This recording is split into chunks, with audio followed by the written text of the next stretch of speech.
నమస్కారం, welcome to I dream. ధర్మ మార్గం విత్ విజిత కార్యక్రమానికి స్వాగతం.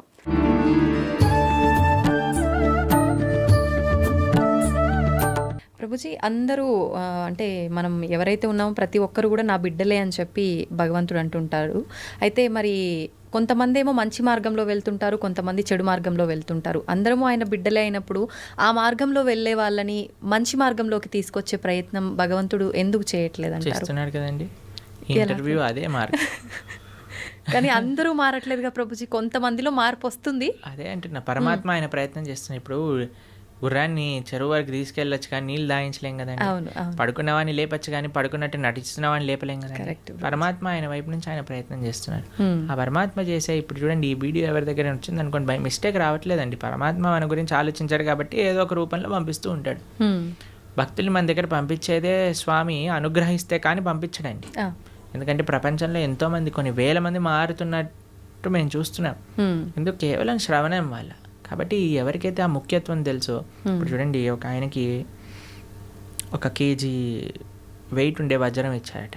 ఆయన ఏమనుకున్నట్టు, బాగానే ఉంది, మా ఇంట్లో ఆ త్రాసు పనిచేయట్లేదు, ఆ కేజీ మాపు చేసి అది లేదని ఈ కేజీ తీసుకొని అక్కడ పెట్టి ఉప్పు పప్పు అన్నీ వే చేసి ఇస్తున్నాడట. అయితే ఒక ఆయన వచ్చిన వాడు చూసాను, అమ్మో 1000 వచనం. నేను అన్నాడట, ఒరే ఈ కేజీ మాపు నేను ఇస్తా, ఈ రాయి నాకు ఇచ్చేసే అన్నాడు. సరే, ఈ రాయి తీసుకొని నాకు మాపు కావాలని ఆ వజ్రం ఇచ్చేసాడట. వాడు పెట్టుకొని పెద్ద కోట్లు సంపాదించుకున్నాడు. ఎందుకు? వాడికి విలువ తెలియదు. కాబట్టి విలువ తెలియాలండి మనకి. ఆధ్యాత్మిక మార్గం యొక్క విలువ, ఒక సాధు సాంగత్యం యొక్క విలువ, ఒక భాగవత ప్రవచనం యొక్క విలువ.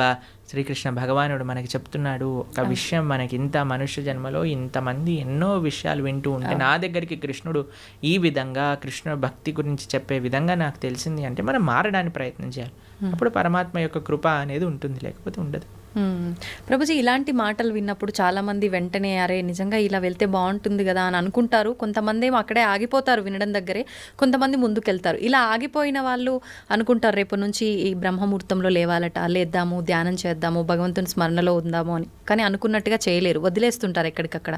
అలాంటి వాళ్ళు నిజంగా నిత్య జీవితంలో ఏ రకంగా కనుక ఫోకస్ చేస్తే బాగుంటుంది అంటారు? ఎందుకంటే మెయిన్ రీజన్ ఆగిపోవడానికి భక్తుల యొక్క సాంగత్యం లేకపోవటం.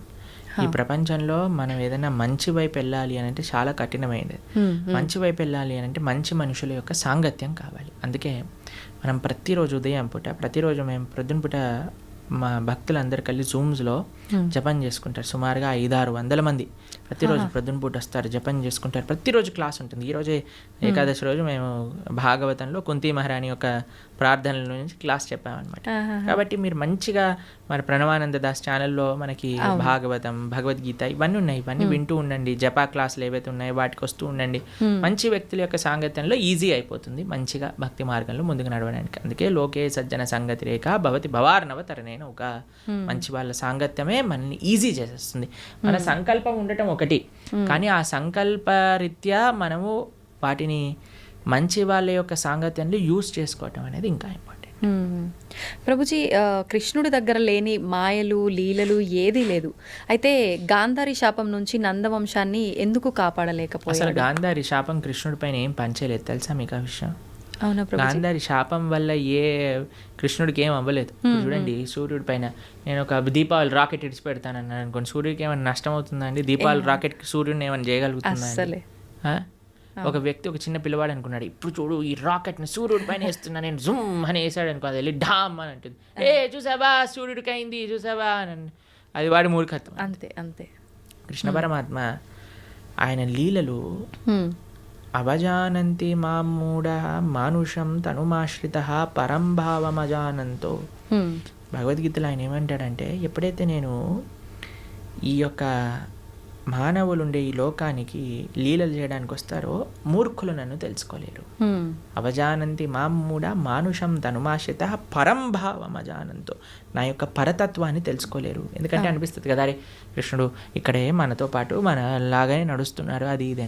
కాబట్టి గాంధారి పెట్టిన శాపం వల్ల కృష్ణుడు అవతార స్వీకారం నుంచి అవతార పరిసమాప్తి చేసేంతవరకు ఏమేం చేయాలో ఆయనకు క్రిస్టల్ క్లియర్ స్కెచ్ చేసుకొని వచ్చారనమాట. క్రిస్టల్ క్లియర్ స్కెచ్ చేసుకొని వచ్చారు. ఇప్పుడు చూడండి, మీకు ఒక ఉదాహరణ చెప్తాను. నేను స్కూల్కి వెళ్ళాలని బయటకు వచ్చాను. షూస్ వేసుకున్నా, అన్నీ వేసుకొని బయటికి వెళ్ళాను, బస్సు కోసం వెయిట్ చేస్తున్నా. అంతలోపల పక్కింటి వాళ్ళు కూడా వాళ్ళు బైక్లో వెళ్తారండి స్కూల్కి, వాళ్ళు వెళ్తున్నారు, నిన్ను కూడా దింపేస్తాను అన్నాను అనుకోండి, సరే ఎలా ఉన్నా బస్సు రావడానికి టైం ఉంది కదా, వీళ్ళు ఎలా వెళ్తున్నారు కదా ఎక్కేసి మనం వెళ్ళిపోయాం. ఇప్పుడు ఆ వ్యక్తి దింపేశాక ఈరోజు నేనే స్కూల్కి తీసుకొచ్చాను లేకపోతే వాడు రాకపోతుండే అన్నాడు అనుకోండి, ఏమైనా ఉందా? ఆల్రెడీ స్కూల్కి తయారయ్యాడు, బస్సు కోసం వెయిట్ చేస్తున్నాడు, బస్సు వచ్చే లోపల వెయిట్ చేస్తున్నారు కదా, ఈయన ఎలా వెళ్తున్నాడు కదా అని వెళ్ళాడు, అంతే కదండి. అలానే పరమాత్మ ఈ విధంగా అవతార పరిసమాప్తి జరుగుతుంది, ఈ విధంగా ఏదో అంశం పరలోకానికి వెళ్ళిపోతుంది అని అన్ని ప్లాన్ ఉంది. గాంధారి నువ్వు నశించుగాక, సరేలే ఎలాగున్న ప్లాన్లో ఉంది కదా, ఈవిని కూడా స్వీకరిద్దాం, ఈ మాటలు కూడా స్వీకరిద్దాం అని పరమాత్మ స్వీకరించాను. అంతేగాని గాంధారి శాపం వల్లే అయింది, సూర్యుడికి పైన రాకెట్ వేసినట్టు. ఓకే, మన మూర్ఖత్వమే అవుతుంది. ఓకే ఓకే ప్రభుజీ, శ్రీకృష్ణ తులాభారం గురించి తెలుసు కదా, అయితే తులాభారంలో తులసికి చాలా ప్రాముఖ్యత ఉంటుంది. మరి మన నిత్య జీవితంలో మన మనుషులకి తులసి ప్రాధాన్యత ఏంటి ప్రభుజీ? బృందాయే తులసి దేవ్యాయే ప్రియాయే కేశవస్య చ విష్ణుభక్తి ప్రదే దేవి సత్యవద్యై నమో నమః. శ్రీకృష్ణ ప్రేయసి, శ్రీకృష్ణకి అత్యంత గొప్ప భక్తురాలు తులసి మహారాణి.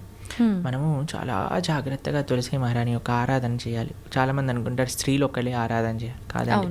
ప్రతి ఒక్కళ్ళు, పురుషుడైనా స్త్రీ అయినా పిల్లవాడైనా పెద్దవాడైనా వృద్ధుడైనా అందరూ తులసి మహారాణికి ప్రదక్షిణ చేయాలి. 4 ప్రదక్షిణలు చేయాలి, నీళ్లు ప్రతిరోజు సమర్పణ చేయాలి. మా ఆలయాల్లో ప్రతిరోజు ప్రొద్దున సాయంత్రం తులసి ఆరాధన జరుగుతుంది. మీరు చూడండి, ఇస్కాన్ టెంపుల్కి వచ్చి ఆ పూజ ఏదైతే భగవంతుడు ఉండే గర్భగృహంలో ఉంటారో అక్కడ తులసీదేవి కూడా ఉంటుంది. తులసీదేవికి వస్త్రాలు వేసి తులసీదేవిని ఆశీర్వదిస్తారు. విగ్రహ రూపంలో కాదు, తులసి కోటకే వస్త్రాలు సమర్పణ చేసి అక్కడ పెడతారనమాట. ఎందుకంటే ఆవిడ సాక్షాత్తుగా కృష్ణుడి యొక్క పరమ భక్తురాలు కాబట్టి. అందుకే కృష్ణుడికి పెట్టే నైవేద్యం, ఏ అభిషేక ద్రవ్యం, నీరు, దేన్నైనా సరే తులసి వేయకుండా సమర్పణ చేయొద్దు భగవంతుడికి. తులసి పెడితేనే స్వామి స్వీకరిస్తారు. తులసి పెట్టిన నైవేద్యం భగవంతుడు స్వీకరించారు, భక్తులు కూడా అలాంటి నైవేద్యాన్ని స్వీకరించారనమాట. కాబట్టి విష్ణు తత్వానికి ఎక్కడైనా సరే నైవేద్యం పెట్టామంటే తులసి పెట్టి మాత్రమే చెయ్యాలి. కాబట్టి ఈ తులసి ఆరాధన ముఖ్యంగా కార్తీక మాసంలో ప్రతి నిత్యం కూడా మనం 3 సార్లు నీళ్లు వేసి 4 సార్లు ప్రదక్షిణ చేయాలి. తులసి మహారాణికి దీపం పెట్టాలి తులసి దగ్గర, తప్పనిసరిగా ప్రతి ఒక్కరు చేయాల్సిన పని. ప్రభుజీ, తులసిలో కూడా 2-3 రకాల తులసులు, ఏదైనా పర్వాలేదు. ఓకే, అయితే ముఖ్యమైన పర్వదినాల్లో తప్ప సాయంకాలం సమయంలో దీపారాధన చేయకూడదు తులసి దగ్గర అని చెప్పంటారు. ప్రతిరోజు చేయాలి, ప్రొద్దున రాత్రి భగవంతుడి ఆలయంలో, భగవంతుడి యొక్క పూజా మందిరంలో తులసి మహారాణి దగ్గర ప్రొద్దున రాత్రి నిత్యము ప్రతిరోజు చేయాలి దీపారాధన. ఓకే ప్రభుజీ, కృష్ణుడి విషయానికి వస్తే గోపికలతో రాసలీలలు ఆడుతుంటాడు బృందావనంలో అని చెప్పి అంటుంటారు. అయితే దాన్ని తప్పుగా కూడా భావించకూడదు అని అంటుంటారు. మరి కామక్రీడకు రాస క్రీడకు తేడా ఏంటి? అసలు అది కామక్రీడ అని భావించొద్దంటారా? అసలు రాసలీల అంటే ఏంటి, అసలు కామం అంటే ఏంటి, ఇవన్నీ తెలుసుకోవాలి ఫస్ట్. ఇప్పుడు చూడండి, కృష్ణుడు రాసలీల చేసినప్పుడు ఆయన వయసు ఎంతో తెలుసా అండి? 6 సంవత్సరాలు. చిన్న పిల్లడు. 6 సంవత్సరాల పిల్లలు అమ్మాయిలు అబ్బాయిలు అందరూ కలిసి ఆడుకుంటున్నారు అనుకోండి, మీరు ఏమంటారు? దూరం జరుగు, అమ్మాయి దగ్గర ఆడవద్దు అని అంటారా మీరు ఎప్పుడైనా? లేదు. మీరు ఎప్పుడైనా అలా చేశారా మీ పిల్లలతో? ఎప్పుడైనా అందరు చిన్న పిల్లలు అందరూ కలిసి ఆడుకుంటున్నారు అనుకోండి, ఎప్పుడైనా ఆయన డిఫరెన్షియేషన్ చూస్తామని? 6-7 సంవత్సరాల వయసు ఉన్న పిల్లవాడండి రాసక్రీడ జరిగినప్పుడు, తెలిసిన మీకు? ఇంకో విషయం చెప్తాను, గోపికలు అంటే ఎవరు? గోపికలు అంటే స్త్రీ, కృష్ణుడు అంటే పురుషుడు కాదండి. కృష్ణుడు యొక్క శక్తియే గోపిక. కృష్ణుడి యొక్క హ్లాదిని శక్తి యొక్క స్వరూపములే గోపికలన్నీ కూడా, శ్రీమతి రాధారాణి కూడా.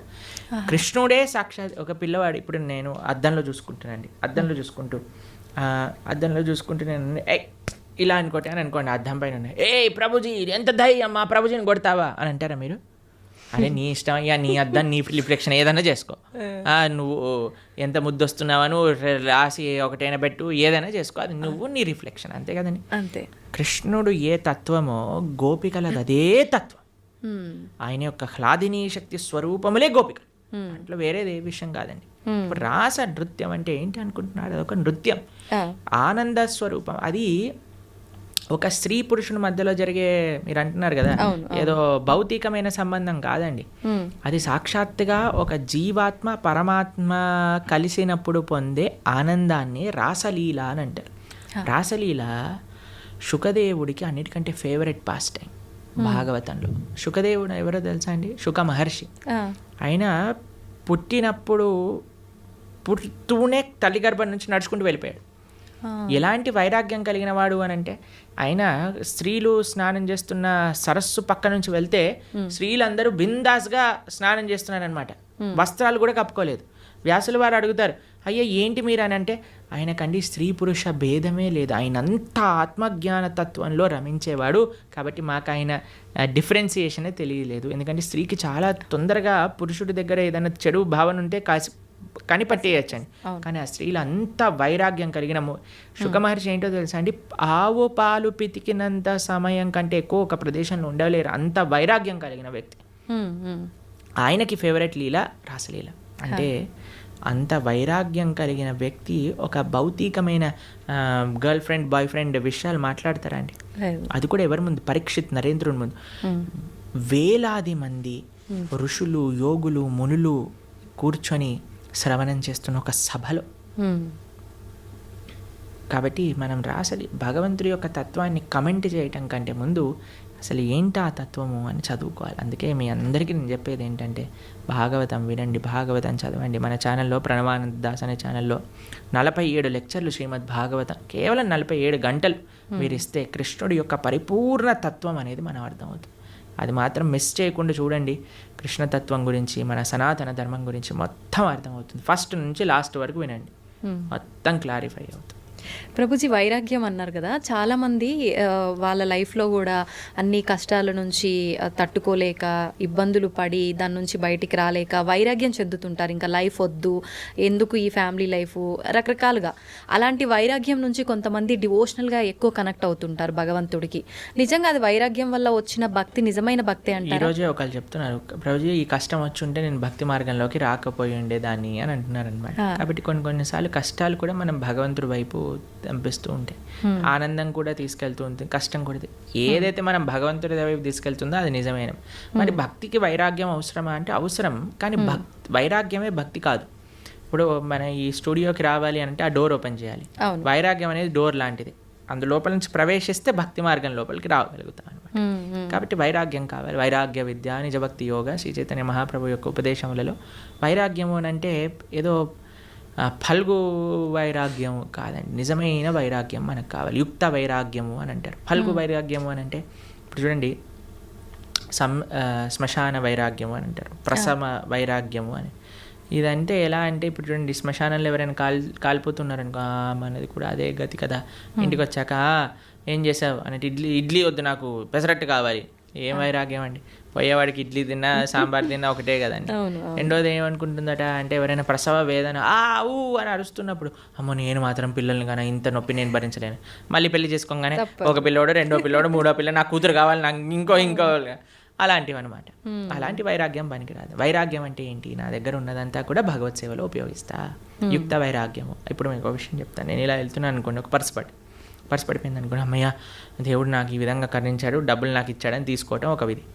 రెండవది ఏంటి, అయ్యో నాది కాదు కదా వదిలేస్తాను, నేను ముందుకెళ్ళిపోతాను, ఇంకో విధి. లేదు మూడు, అరే పర్స్ పడింది విజిత గారు ఎవరిదైనా అంటే అయిందే అండి ఇచ్చేయటం మూడో విధి. ఏది మంచిది అంటారు ఈ మూడిట్లో? అడిగి ఎవరిది అని ఇవ్వటమే, అంతే కదండి. దాన్ని యుక్త వైరాగ్యం అంటారు. ప్రతి ఒక్కటి తీసుకో, ఎవరికి చెందాల్సిందో వాడికి చెందింది. ఈ ప్రపంచంలో ఉన్నదంతా కృష్ణుడికి చెందిందే, కాబట్టి ఆయనకి సమర్పణ చెయ్యి. అది నిజమైన వైరాగ్యం, నిజమైన భక్తి అని అంటే. నీ కోసం నువ్వు వాడుకోకు, పరమాత్మ కోసం ఉపయోగించు, దేశం కోసం ఉపయోగించు, ధర్మం కోసం ఉపయోగించు, భాగవతోత్తముల కోసం ఉపయోగించు, భగవంతుడి కోసం ఉపయోగించు. అది వైరాగ్యం. ప్రభుజీ, భగవంతుని ఆరాధించాలంటే భక్తి ఒకటే ప్రధానమా, శరీరం కూడా శుచిగా ఉండాలి అంటుంటారు. నిజంగా శరీరం శుచిగా ఉండటం అంటే ఏంటి? మీరు అన్నారనుకోండి, ప్రభుజీ మా పిల్లల్ని స్కూల్కి పంపిస్తాను కానీ యూనిఫామ్ అయ్యాను, యూనిఫామ్తో ఏం సంబంధం ఉండండి, వాళ్ళకి చదువుకోవడం కావాలి, వాళ్ళు చదువుకోవాలని ఇచ్చి ఉందంటే స్కూల్ వాళ్ళు ఎలా చేస్తారా అండి? ఏమంటారు, ఫస్ట్ యూనిఫామ్ వేసుకొని రా, అంతే కదా. అవునా కదా, స్కూల్ షూస్ పైన మొత్తం బురద జల్లి పంపించి, బురద ఉంటే ఏంటి, నువ్వు చదువు చెప్పు, ఆయన చదువు నేర్చుకోవడానికి వచ్చావు, నువ్వు చదువు చెప్పడానికి వచ్చావు, షూ బూట్ ఇవన్నీ అంటావు ఏంటి అని అంటారా మీరు? ఏమంటారా, అమ్మ టీసీ ఇస్తాను తీసుకెళ్ళు, మీ పిల్లల్ని వేరే స్కూల్లో జాయిన్ చేయించు అని అంటారు. అంతేనండి. గోర్లు ఎందుకు కట్ చేసుకోవాలండి, గోర్లకి చదువుకి ఏం పని ఉంది అంటే, మా స్కూల్లో పీటీ సార్ ఉంటే వాడు పెద్ద కర్ర పట్టుకొని పాట్ అని కొట్టేవాడు, గోర్లు పెరిగాయండి. అందరు పీటీ పీరియడ్ ముందు అందరు పళ్ళతో మొత్తం పడేసేసేవాళ్ళు అనమాట, హడలు వచ్చేసేది అనమాట. వామ్మో పీటీ ఈరోజు థర్స్డేనా అని అందరు హడలిపోతుండేవారు అనమాట. మీరు తినారా ప్రభుజీ అట్లా దెబ్బలు? అంటే గోర్లతో కొరికేసాం అనమాట. దెబ్బలు తినే ముందు. ఓకే, తెలివైన మూవ్ అనమాట అక్కడ. అయితే భక్తికి చాలామంది అడుగుతారు, ఈ శుచి ఏంటి, శుభ్ర స్నానం చేయటం ఏంటి, ఇదంతా మూర్ఖత్వం, వీళ్ళంతా చాదస్తం, పైత్యం అని అంటూ ఉంటారు. కాదండి, మీకు భక్తి హృదయంలో ఉండాలి అని అంటే దాన్ని ఎక్స్టర్నల్గా కొన్ని రూల్స్ అండ్ రెగ్యులేషన్స్ పాటించాలి.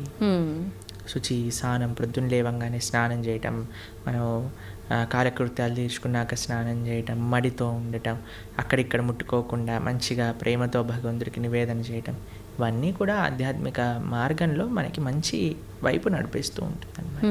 కాబట్టి శుచి, శుభ్రత అనేది చాలా ఇంపార్టెంట్ అండి. ఇప్పుడు చూడండి, ఈ రూమ్ అంతా నీట్గా ఉంది కాబట్టి ప్రశాంతంగా మనం మాట్లాడుకోగలుగుతాం. కెమెరామ్యాన్లు వాళ్ళు పనిచేస్తున్నారు, మనం ఇక్కడ ఇంకా మొత్తం చిందర బిందర పేపర్లు ఇక్కడ పడిపోయి, ఆ లైట్లన్నీ కింద కూసిపోయి, మొత్తం గోలగోలు ఉందనుకోండి, మనకి చెప్పాలి, మాట్లాడాలి, ఫస్ట్ ఈ రూమ్ క్లీన్ చేయండి తర్వాత చేస్తామంట. అంతే కదండి. అంతే. ఏంటండి మేము ఇంటర్వ్యూ చేయడానికి వచ్చాం, ఇంటర్వ్యూ చేయండి, ఇవన్నీ ఎందుకు అని అన్నారనుకోండి, బాగుండదు కదా అది.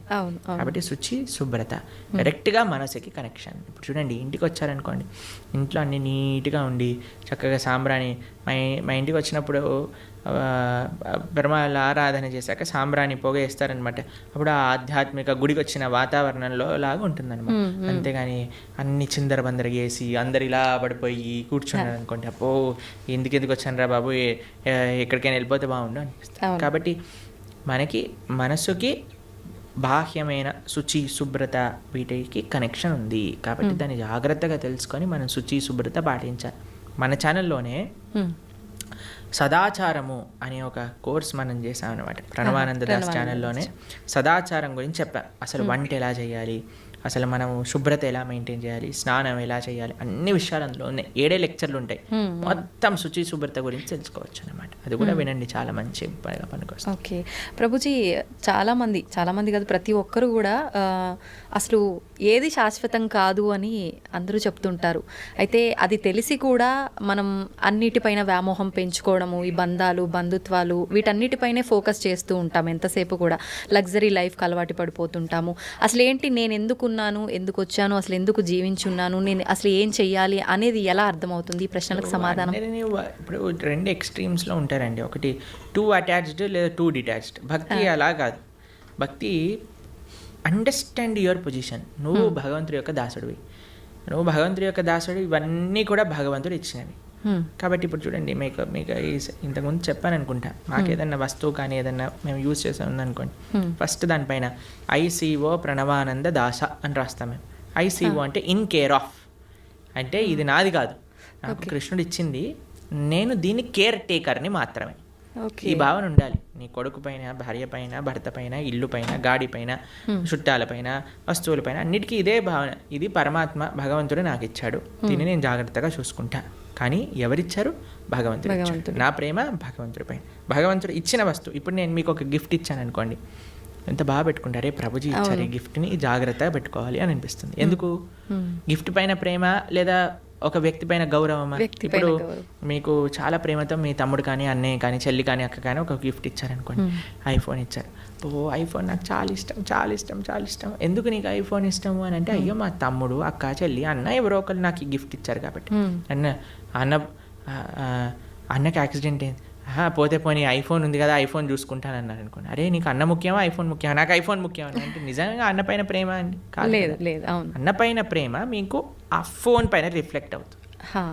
అన్న ఇచ్చాడు కాబట్టి నాకు ఇది ప్రేమ అని అనిపిస్తుంది. అట్లనే భగవంతుడు అయిన ప్రేమ ఎప్పుడైతే ఉంటుందో అన్ని సంబంధాలు బాగుంటాయి. ఎందుకంటే వీళ్ళందరినీ కూడా భగవంతుడితో కనెక్షన్తో చూస్తాం కాబట్టి. ఎప్పుడైతే భగవంతుడిని తీసేస్తామో జీవితంలో మన స్వార్థం, ఆవిడ అనుకుంటుంది ఆవిడ స్వార్థం, నేను అనుకుంటాను నా స్వార్థం, పిల్లలు అనుకుంటారు నా స్వార్థం, తల్లిదండ్రులు అనుకుంటారు నా స్వార్థం, అత్తమామలు అనుకుంటారు వాళ్ళ స్వార్థం. కానీ ఎప్పుడైతే కుటుంబం మొత్తం కలిసి భగవంతుడిని ఆశ్రయిస్తుందో అప్పుడు అందరూ కృష్ణుడికి ఏది మంచిది, కృష్ణుడు నేను ఏం చేస్తే నాతో ఆనందంగా ఉంటాడు అని ఆలోచించి ఆ విధంగా చేస్తాను. ఇదే భక్తి అంటే. అందుకే శ్రీల ప్రభుపాదుల వారికి వాళ్ళ గురువు గారు చెప్పారు, everything can come later, the most important necessity in this world is Krishna consciousness. భక్తి ప్రపంచంలో ఉంటే అన్ని రకాల సుఖములు, అన్ని రకాల స్వాంతనలు, అన్ని రకాల సౌఖ్యం చేకూరుతుంది. దాంట్లో ఎటువంటి డౌటే లేదు. ఇది ముఖ్యం. ప్రభుజీ ఎక్కువగా ఇస్కాన్‌కి సంబంధించిన వాళ్ళు ఎవరైనా సరే కృష్ణుడి గురించే ఎక్కువగా మాట్లాడుతూ ఉంటారు. మరి కృష్ణుడి సోదరుడు బలరాముడి పాత్ర గురించి గాని, ఆయనకు సంబంధించిన విశేషాలు ఎందుకని బలరాముడు ఎందుకండి మేము ఎన్నోసార్లు బలరామ జయంతి పెద్ద ఉత్సవం మా ఆలయాల్లో తెలుసా మీకు? మా సాంప్రదాయంలో బలరాముడి ఉత్సవం కానీ, బలరాముడి యొక్క లీలలు చర్చించుకోవటం కానీ చాలా ముఖ్యంగా చేస్తాం. మీరు ఎప్పుడైనా మా బలరాముడి గురించి మాట్లాడిన వీడియోలు ఎన్నో ఉన్నాయి. కాబట్టి బలరాముడు గురువుకి సంకేతం. ఆయన యొక్క శక్తియే గురు పరంపర ద్వారా వస్తుంది, మన ఆచార్యుల వరకు వస్తుందన్నమాట. కాబట్టి మన గురువు చేసే శుశ్రూష, గురువు చెప్పే మాటలు సాక్షాత్తుగా బలరాముడు చెప్పే మాటలే అనమాట. కాబట్టి నిరంతరం వాటిని ఆరాధన చేస్తాం. బలరాముడికి ఆధ్యాత్మిక శక్తి ఇస్తాడనమాట, చాలా ముఖ్యమైన. ఓకే, నిజంగా చాలా మంచి విషయాలు తెలియజేశారు ప్రభుజీ. ముఖ్యంగా కార్తీక మాసము, దామోదర పూజ, ఎక్కువగా కృష్ణుని ఆరాధించే వాళ్ళు ఉంటారు. ప్రత్యేకించి ఈ మాసంలో ఎలా ఆరాధించాలి, ఏంటి అసలు ఈ సమాజంలో మనం భక్తి మార్గం వైపు ఎలా వెళ్ళాలి, ఇలాంటి మంచి విషయాలు తెలియజేసినందుకు